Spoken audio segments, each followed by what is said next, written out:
Hey guys, welcome back to the channel. आज हम बात करने वाले हैं कुछ ऐसे कल्चरल शॉक्स के जो आपको लगेंगे अगर आप यूके मूव होगे तो, और जो मुझे भी लगे थे। So without any further ado, let's get started.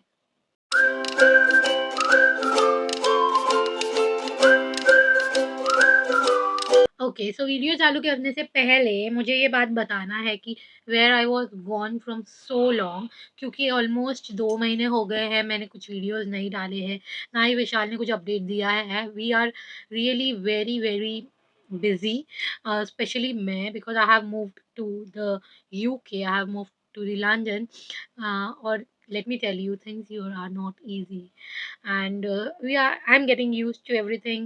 I thought कि मैं आऊँगी तो मैं बहुत सारे व्लॉग्स बनाऊँगी, बहुत सारी चीज़ें करूँगी, यहाँ वहाँ घूमूँगी, but reality check, you cannot do this as soon as you come here.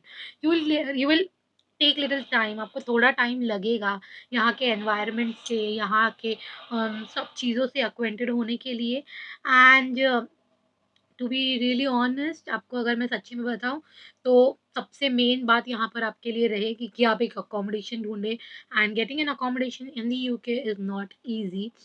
So that's different part, लेकिन let's talk about the cultural shocks that I had in UK.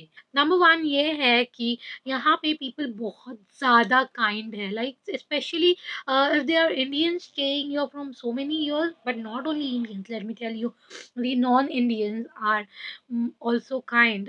यहाँ पे बहुत ज़्यादा मतलब हेल्पिंग नेचर वाले लोग आपको मिलेंगे, बट रहेंगे ऐसे भी लोग, बी अवेयर ऑफ देम, जो आपको कॉन करने का ट्राई करेंगे, आपको फंसाने का ट्राई करेंगे। और ये बहुत ज़्यादा स्कैरी हो जाता है कभी-कभी अगर आप आ रहे हो यहाँ पे एकदम घर से दूर, but that's of no worries for now. What I mean to say is यहाँ पे बहुत ज़्यादा काइंड लोग हैं। जैसे फॉर एग्ज़ाम्पल हम लोग जब स्टार्टिंग में आए थे, we don't used to know the roads, कुछ समझ में नहीं आता था कहाँ जा रहे हैं, कैसे जा रहे हैं। सो हम लोग बहुत लोगों को रास्ता पूछते थे, और लोग लिटरली हमें, अगर हमें बता रहे हैं किसी को रास्ता, तो व्हाट विल से, हाँ सीधा जाओ, take a left, take a right, और ऐसे यहाँ से जाके यहाँ से आपको मिल जाएगा। But no, let me tell you, अगर यहाँ पर कोई है, आप अगर किसी को रास्ता पूछ रहे हो, they'll, if they have time, they'll make sure they'll drop you to that place by taking you, showing you every road, showing you the what can we say, markets nearby, the stores nearby, आपको बताएंगे कि यहाँ पर अच्छा मिलता है, यहाँ पर कम में मिलेगा, ये सारी चीज़ें। And that was really very touching for me when I came here, and that was really nice. So this was the number one point, cultural shock number two, और ये पहले वाले पॉइंट से बहुत ज़्यादा रिलेट करता है कि यहाँ पर everyone uses please, sorry, thank you in everything. Like, अगर आपको कुछ भी थोड़ा सा भी चीज़ें बोलना रहेगा, उनको थोड़ा सा भी रिक्वेस्ट, फिर भी please can you do this, kindly do this for me, can you please do this for me, and अगर थोड़ा भी कुछ चीज़ें उनको लिए कर दोगे तो they will be so much thankful to you. Like आपको लगेगा अरे मैंने इतना भी कुछ बड़ा नहीं किया, but they will B, oh my God, thank you so much for doing this and that, and sorry in, even in the smallest of the things they will say sorry. Like अगर आप चल रहे हो, ऐसा आप यहाँ से आ रहे हो और दूसरा इंसान यहाँ से आ रहा है, if they are walking like this, and अगर वो आपके सामने आ जाता है, they will say sorry for that too. Even, और अगर आप किसी के लिए रुक जाते हो, थोड़ा साइड में उनको जाने को दोगे, तो they will say thank you for that to.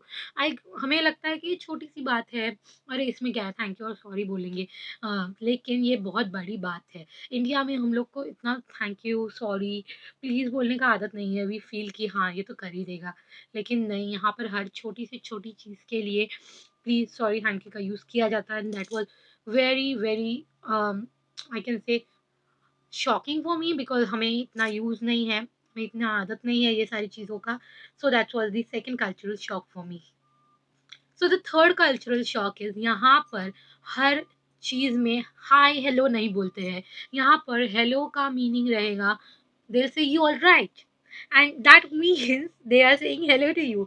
अगर आप चल रहे हो रास्ते पे, there will be strangers, if you look at them they'll smile, and if you smile back or not, they'll just smile and ask you you all right, and आपको ऐसा लगेगा अरे मुझे क्या हुआ, मैं तो ठीक हूँ। एंड ये बात आपने बहुत लोगों से सुना होगा, लेकिन मैंने भी बहुत सारे लोगों से सुना था, एंड आई फेल्ट कि I will be ready if anyone will tell me hey you all right, then I'll say hi how are you, ऐसा कुछ तो। But it was very funny. मैं स्टार्टिंग में हफ्ते भर या 2 हफ्ते तक तो ऐसा था, if someone asked me you are right, me I am fine, and they used to look at back at me and smile. Being a new Indian they used to मतलब ऐसा ही समझ में आ जाता है कि या you are new to the country, and this was a very a weird thing or a shockable thing. And also second thing is that कि अगर आप wards में काम कर रहे हो, कहीं पे काम कर रहे हो, and they'll find you struggling, they'll ask you hey you are right, इसका मीनिंग है कि आप ठीक हो या नहीं, मतलब आपको कुछ हेल्प चाहिए क्या। These are the two different meanings of you all right in London. And if you need any help, you can tell them directly कि no I'm not doing good, please help me, ऐसा मतलब कुछ भी। I hope you understand मुझे क्या बोलना है। So this was the third cultural shock that I had. So the fourth cultural shock that I had while coming to the UK or after coming to the UK is कि यहाँ के लोग कभी भी जॉगिंग करते हैं। Like हमें India में आदत है कि हम लोग सुबह में जॉगिंग करेंगे और काम पे जाएँगे या फिर काम से आकर शाम में विल जॉग। लेकिन यहाँ के लोग लिटरली आप अगर बाहर जाओगे, दोपहर का भी टाइम रहेगा, एक 10 बजे कह लो, सुबह के, या फिर आप 2 बजे भी जाओगे, शाम के 4 बजे जाओगे, 5 बजे जाओगे, 3 बजे दोपहर के जाओगे, like you will name any time, you'll see anyone at least of the person jogging around, and you'll be like why is she jogging। और ऐसा नहीं है कि बाबा अंदर से मतलब within small streets they'll jog or within any park they'll jog, no, they'll jog onto the main roads on the footpath, and that was like ये time पे कौन जॉग करता है? ऐसा मुझे फ़ील हुआ एक्चुअली जब मैं आई यहाँ पर। आई एम सॉरी मैं बहुत ज़्यादा बाहर देख रही हूँ, लेकिन मेरा विंडो खुला है and there are people walking and I just fancy looking at them, you know. Okay, so the last and fifth cultural shock की यहाँ पर बहुत ज़्यादा कम लोग हैं, मतलब रहते हैं लोग, पॉपुलेशन अगर देखोगे लंदन का भी काफ़ी है, लेकिन you will not see people on the roads, you will not see people unnecessary roaming. मतलब आप अगर 6-7 के बाद बाहर निकलोगे वीकडेज पे तो आपको कोई नहीं दिखेगा, देयर विल बी अ 1 और 2 पर्सन वॉकिंग अराउंड, लेकिन मुश्किल ही है अगर आपको कोई दिखे। उस दिन तो आई वेंट टू ए गणपति मंदिर, यहाँ से हाफ एन आवर का वॉक है वो जगह, और मैं जा रही थी वहाँ पर, वो दोपहर के 2 बज रहे थे and I can not see a single person. मतलब इतना ज़्यादा ये मतलब लोग कम बाहर निकलते हैं, आई डोंट नो व्हाई, लेकिन बहुत ही कम लोग आपको दिखेंगे। और वो मैं जब वो दिन का बता रही थी और वो दोपहर के 2 बजे थे, मुझे हार्डली हार्डली 5-7 मिनट में मेरे को एक इंसान दिखता था। मतलब थोड़ा दूर-दूर जाकर एक इंसान दिखता था, ऐसा था। And that was really very like I can say um unusual for me, because हम इंडिया से हैं and specially I am from Mumbai. वहाँ पर तो इतनी भीड़ रहती है लोकल में, बसेस में, लाइक और यहाँ पर अगर आओगे there is no person around you, like it's very strange, you know. और इतने ही थे बातें जो मुझे लगे कि मतलब बहुत ज़्यादा शॉकिंग थे। ऑब्वियसली मैंने ये चीज़ें बनाई थी नोट्स जब मैं स्टार्टिंग में आई थी। अभी और भी चीज़ें हैं जो मुझे लगती है that that are very much more cultural shock to the Indians और the people residing outside India. अगर आपको चाहिए पार्ट 2 तो प्लीज़ कमेंट करके बताओ आपको पार्ट 2 चाहिए। I will surely make a one and I will drop that also soon. I hope ये वीडियो जल्दी आ जाए। लेकिन आई विल मेक श्योर कि मैं वो सेकंड पार्ट भी ड्रॉप कर दूँ if you guys insist, and after that I will also make sure कि मैं थोड़ा घूमूँ after getting things sorted, and मैं उसके व्लॉग्स भी डालूँगी जल्दी ही।